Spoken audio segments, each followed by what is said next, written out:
Егер сен ұбт 2027 тапсыратын және жазда дұрыс дайындық жүргізгісі келетін болашақ түлек болсаң, дәл осы видео саған арналады.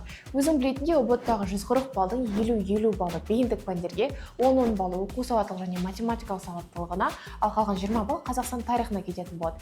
Және бүгін мен саған осы 5 пәнге қанша уақыт бөлу керек екендігін және дайындық барысында барлық жіберетін қателіктерді айтатын боламын. Сондықтан видеоның соңына дейін қара, себебі ең соңында мен саған ең аз күш жұмсап және ең көп балл алып келетін методиканы айтатын боламын. Нөлден бастаған кездегі ең үлкен қауіп ол сенің жүргізіп жатқан жүйең емес, ол сенің айналаңдағы адамдар.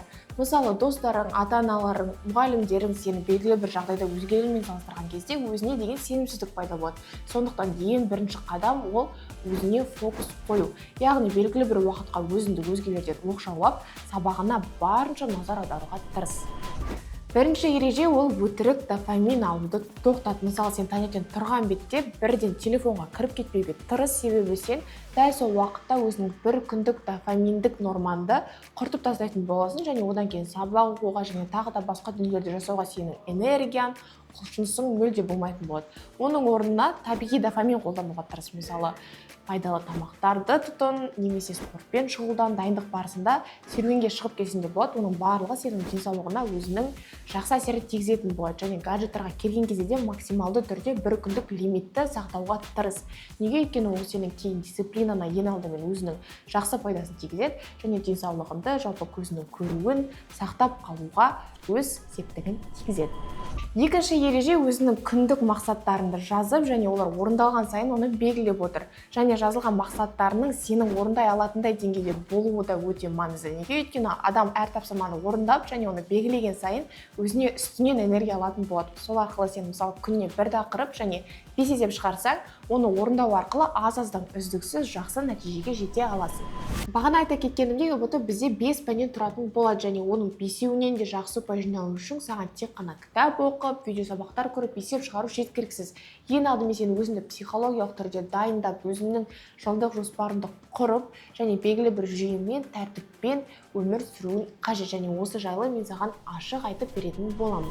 Осы процесті іске асыру үшін саған білуің қажет бірнеше заттар бар. Ең маңызды сұрақтардың бірі ол әрине қай пәнге қанша уақыт бөлуім қажет және әр пәнде мен не нәрсені міндетті түрде білуім қажет.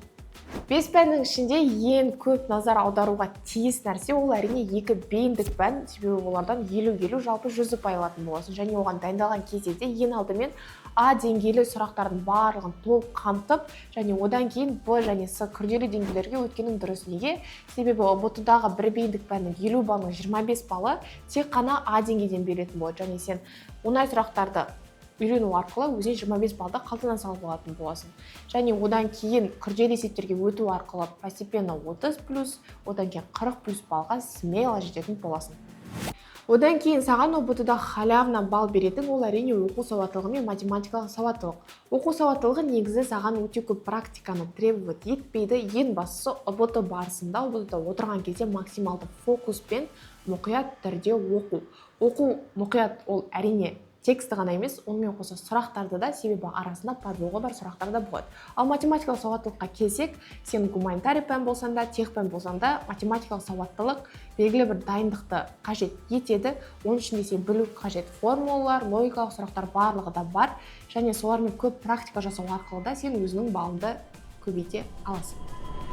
Келесі кезекте бізде 20 балл беретін ол әрине тарих пәні. Тарих бізде жаттау пәні деп айтсақ болады және сол үшін оны әрдайым қайталап отыру керек.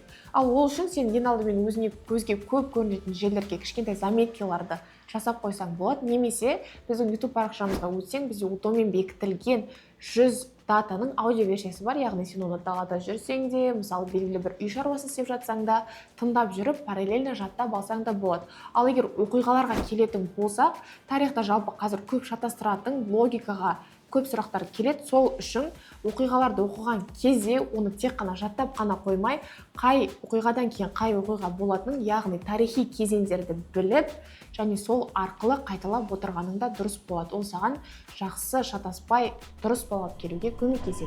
Дайындық барысында ескеру керек келесі нәрсе ол әрине тұрақтылық және жасап жатқан еңбегінің өнімді немесе өнімсіз болып жатқанын тексеріп отыру. Және ол үшін бізде пробный тесттер қарастырылған. Сен оны біздің FM онлайн платформамыздан қарай аласың. Пробный тесттерді саған айына бірнеше рет жасап керек емес, себебі сен ол кезде өзінің аралық нәтижеңді ашық көре алмайсың.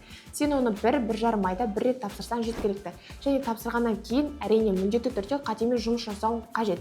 Себебі сен өзің білетініне қарағанда білмейтін нәрсеңді қарайтын болсаң, оны оқитын болсаң, ол кезде сен уже балыңды арттыру мүмкіндігің көбірек болатын болады.